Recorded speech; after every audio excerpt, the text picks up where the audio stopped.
but I didn't go with it.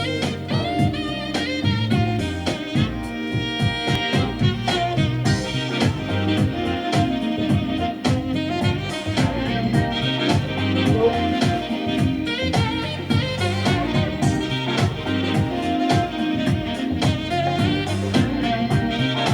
So long you been at the going to the dances out there?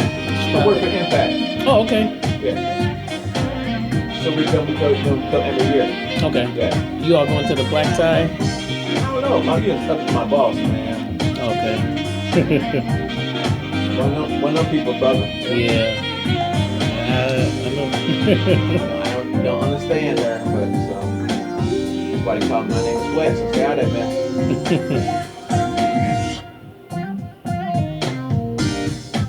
We'd like to go, but we didn't get that call. Okay.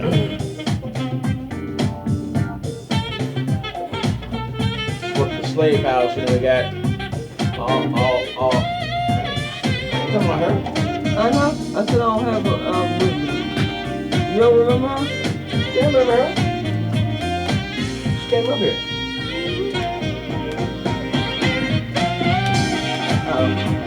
It's the other one that you do like. Who's that? Stage 6. Local band. I do like it. Yeah, you do like.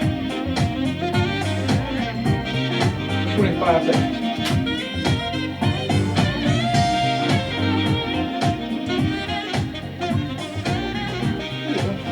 Oh, thank you. It's got the schedule on the back. Oh, okay.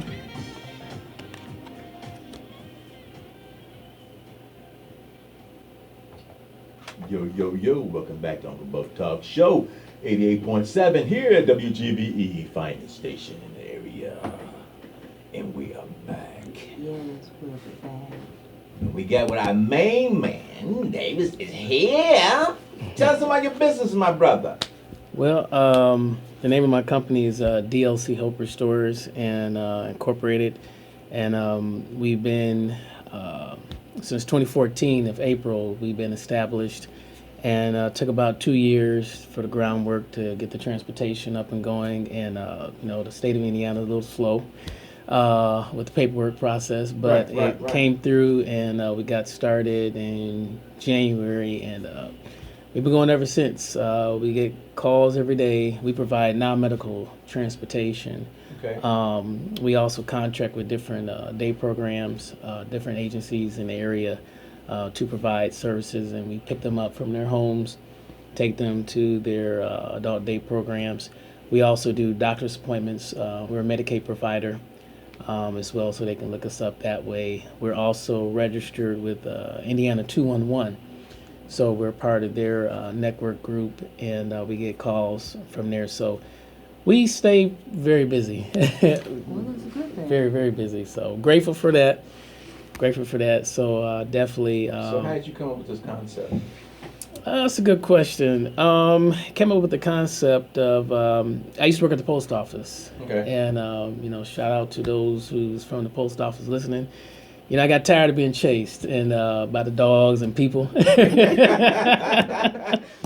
I call it Cujo and Nip Nip. So, I got tired of doing that, and I said, something got to change, and I need to change the scenery. And I got a chance. I was good at what I did, and at the post office, and so they liked me, and they had me all over the place. Had me out here in Gary as well, Hammond, East Chicago, Whiting, you name it, I was there. And one of the things I got a chance to see as I was out delivering the mail, I got a chance to see the different areas, and I got a chance to see that, there's hope and potential that can be made, in the different cities, especially, the city of Gary. And I just, just have a feel in the heart, for this city. And, people, they downplay the city, but I see that this city is on a mission of a turnaround. Right. And this city is like a seed. Years ago it's been planted, it's blossomed, it's grown, but now that flower that once was, it has died. Right. And now a new flower is beginning to blossom, beginning to grow, and it's our opportunity to tend to that flower and make it grow and blossom. And I believe that's what's happening now And so that's where we jump in, by providing transportation services for those in need. And we cover all of Northwest Indiana. We cover parts of Porter County. Okay. A lot of big companies out here, which is the most strangest thing. I won't say any names, but a lot of them won't go to certain areas, which is the most strangest thing. And you would think they cover every area, but they don't. Oh, that's not that strange now. So It's not strange at all. We understand. yeah, and they certain companies, they don't cover Gary, they don't cover Chicago, they don't cover certain parts of Hammond, won't even touch going into Portage. So Really? even out into Dyer, surprisingly. Why not? Why wouldn't you go to Portage? I mean, It's right next door. I'm figuring if you can go to Hobart, Right. it's just like a walk. I mean, you're right there. But it's their loss. Yeah, it's their loss. Right. So, It's their loss and our gain. There you go. There you go. Yeah. Yep. So, you don't want to go, I will go. Yeah. Bottom line. Mm-hmm. Yep, and that's one of the number one things that people like that. Oh, you serve out there because they had doctor's appointments out there. Okay. So Okay. that's good because it's needed. yeah. It's needed, and I myself I've heard of a lot of companies that do medical transportation, but most of them don't do non-medical transportation. That's what a lot of people do need. Mm-hmm. Yeah. So that's definitely a good thing. So, how many vehicles you got running at? Right now I had two, but one of them was down. So right now I got one. I'm working on right now getting some more vehicles. We also working on getting access to wheelchair vehicles because it's a heavily great need. Because some of the bigger companies, one of them, for some reason, they're going to be, leaving next year, supposedly. What they say in the paper, but picking up some service a little bit from that. But there was a law that had changed. I want to say I think the beginning of this year or last year, to where people that has access to wheelchairs, if they're not bedbound, they cannot call the ambulance companies to pick them up. And yeah, I was like, wait a minute, come again? I'm like, are you serious? And this wasn't the first. It was the several calls. People kept calling him. I said, well, what's wrong? And they said, well, we can't I said, well, why don't you call the ambulance? We can't do that because of the law change. Well, I guess I think I can understand it. While it's kind of sad, I understand it too because number one, most people think about the ambulance being for an emergency purposes, and I don't know. Do they actually have a number set up for a non-emergency ambulance? Yeah, that's a good question. It depends on what company it is. Every company got their different thing, but I know one of the companies, they did both, but they, from what I heard, they stopped and it recently. could be an insurance thing too. With the insurance will. Insurance thing, and I think with the pay amount, I think had changed and stuff like that. So, which I can understand, but was $1,000 could pick up now? Oh well, ambulance I don't know. I thought it was like 600 or something like that. They get nice good penny. Right. Yeah. Just to pick That's people probably up. the reason why. And so something I like like the concept the Black Panthers had. The Black Panthers had a limousine service, and the only thing you had to do was pay into the neighborhood. People paid into the package, and then if you had an emergency, they would come out and pick you up, no charge. yeah. Wow. Yeah. And that was in the black community. Mm-hmm. Yeah. Yeah. And they had this service for that community. The Panthers had that service, and so it's called I think they had one or two ambulances and stuff like that. So there's emergency in the community and stuff that you don't have to call the hospital. Call the Panthers. I've heard a lot of things about the Panthers, but growing up, I don't recall ever hearing about. Maybe I did and just don't remember it, but I don't recall ever hearing about all of the other things like that they did. Oh, they had a lot of things. The daycare. Right, they're the first one had daycare. Right. That's where somebody pick it back off the daycare. They're the first one had the daycare. So there's a lot of things they established. They were the first one established for daycare for the elder folks. They won't did that stuff. So. And then some people piggyback off of that also. Yeah, now if you mention adult daycare program, people are like, I don't need a babysitter. Right. Please, man. Please. So what's the future?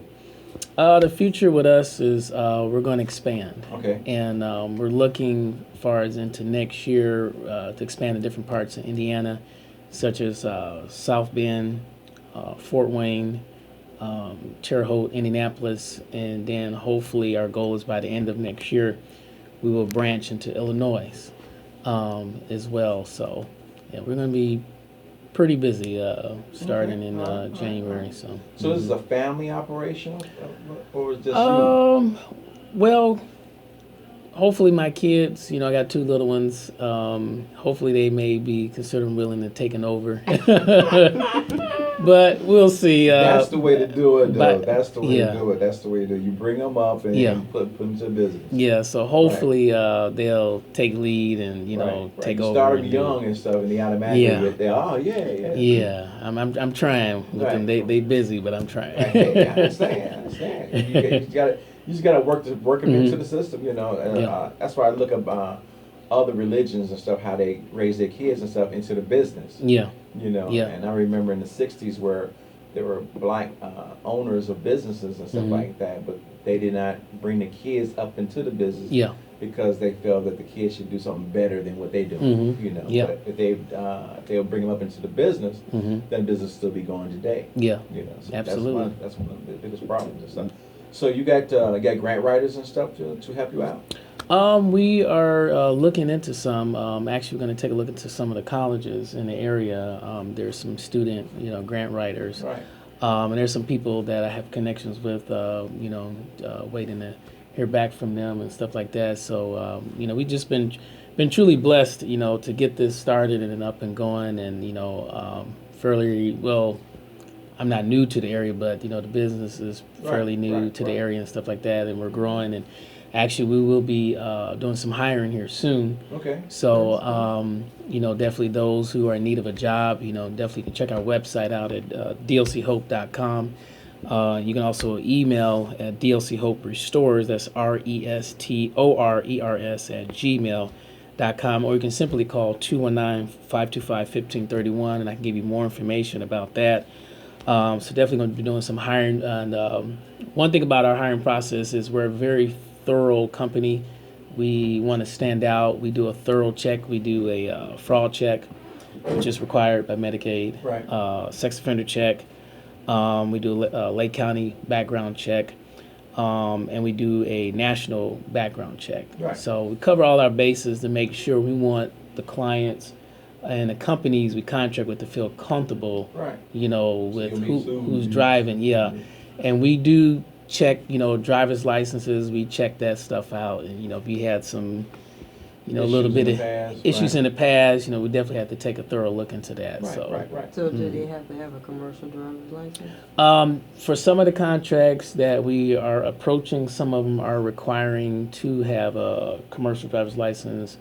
Or if you have it, from what I heard, if you have a CDL, that pretty much covers everything. Everything else. So. Right. Okay. So definitely, if your record's clean, definitely let us know, and we can get you in the process of applying and get your background checks, because that takes a minute to hear back. You probably need to check out with some of the leasing companies, and I guess some dealerships have a leasing company. You can lease the cars and stuff. Yeah. Then trying to keep them all the time. Yeah. And then and just turn them in every 2 years and stuff. Yeah. Since they're local area, they're local and stuff like that. Yeah. Yeah. We're looking into that as well. So we was renting.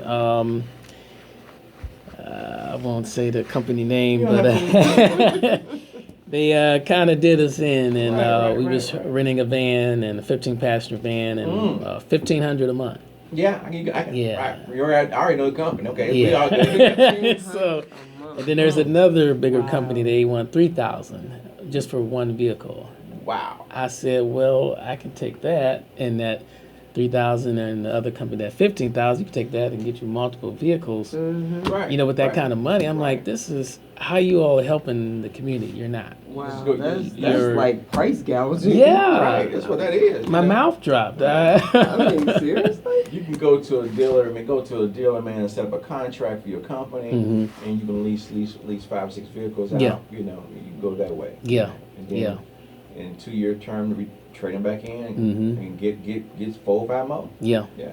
That's all you do. Yep, that's the ultimate goal too. And then another thing we're going to do is, for those who got a good background and everything, for those who will hire, working with our insurance company, we're going to, for those who got a good car, reliable working vehicle, we thoroughly check that as well. Okay. Definitely they'd be able to possibly utilize their vehicles too. So that's another avenue we're taking a look at too. Oh, Well, that opens up more options for the Yeah. company too. Doesn't it? Yeah. Right. Mm-hmm. And they have to have full coverage insurance. I don't know what kind of lingo, but from what I heard, they said 100,000, 300,000, then 100,000. So Okay. you insurance person out there, you know. Right. Well, hey, that sounds a great idea. Yeah, and if you need insurance, I know some good people. What? You funny. I make my own job. Ooh, what's cold? Yo, we're gonna take a break right back and talk a little bit more to David and see more about his business and a little more things going on. So we're gonna take a break a little bit. Come right back in a few minutes. Thank you for tuning in for Uncle Buck tonight. Yes. Anything to say? Got something to say?